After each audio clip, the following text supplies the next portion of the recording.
On behalf of Rohini College of Engineering and Technology, myself Justin Leo, Assistant Professor, Department of Mechanical Engineering, I welcome you all for this video session Maintenance Engineering course. And the course code is ME6012, and this is an elective subject for the mechanical engineering students, Regulation 2013. So in this video session, we will be studying about the third unit, condition monitoring, and in that we'll be seeing about the introduction to condition monitoring.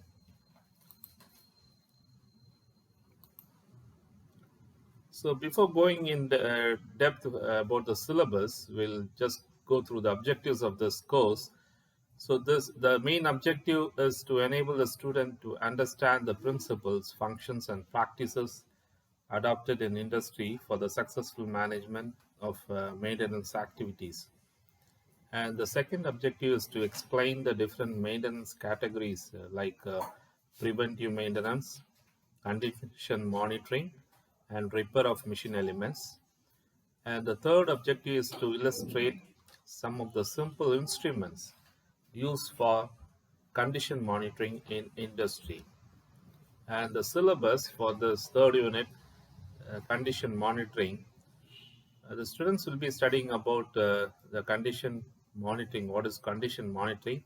The cost comparison with and without condition monitoring, on-load testing and off-load testing, methods and the instruments used for condition monitoring, and like temperature sensitive tapes, pistol thermometers, wear debris analysis, etc.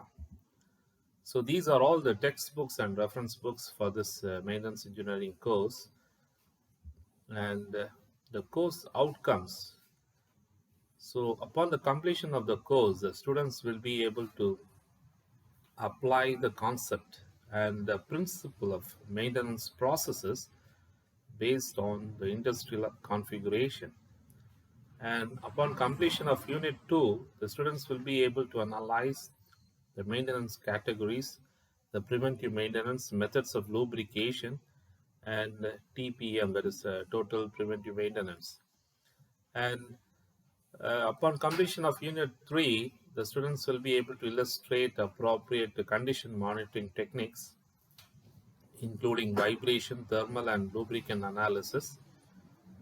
And upon completion of Unit 4, the students will be able to analyze the various repair methods for basic machine elements. And upon completion of the 5th unit, the students will be able to analyze the various repair methods for material handling equipments. So introduction to condition monitoring.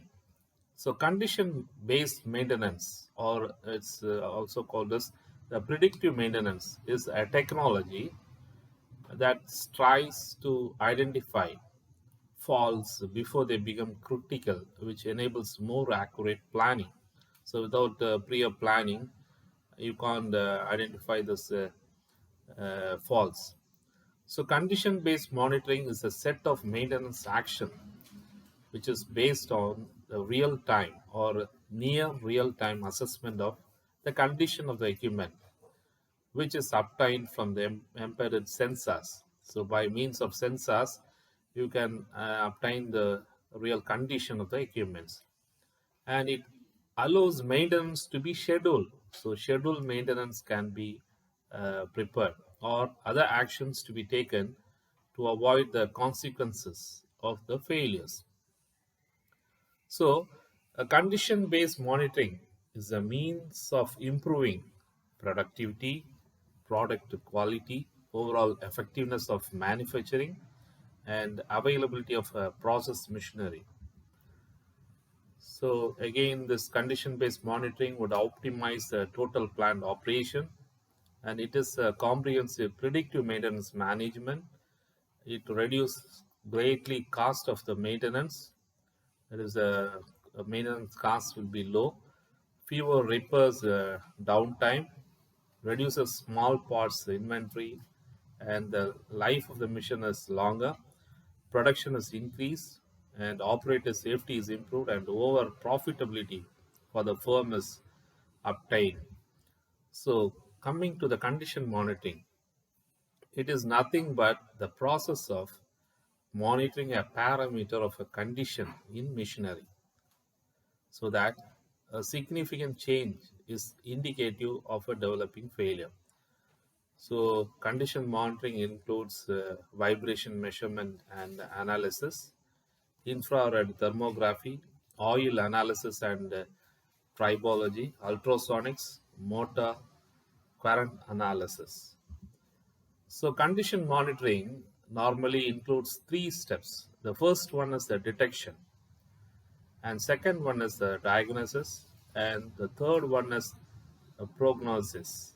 So detection, when of the developing fault at an early stage, so that has to be detected, and diagnosis, what of its origin, so that spare parts can be ordered, and prognosis, that is a forecast, subsequent measurement which will then establish the trend, and that would enable repair schedule to be planned. So these are all the three steps for condition monitoring.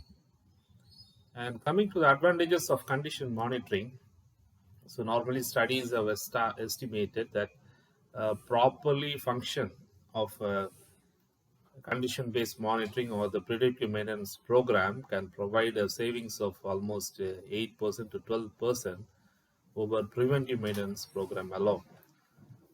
And also the independent survey indicates the following industrial average savings, that is maintenance cost is reduced from 25% to 30%, and the breakdowns are eliminated from 70% to 75%, and reduction in equipments or process downtime from 35 to 45%, and the production is increased from 20 to 25 percentage, and component life operational is increased, and availability, and allow for primitive corrective actions, decrease in cost for parts and labor, and product quality is better, improved worker and environmental safety. So these are all the advantages of condition monitoring.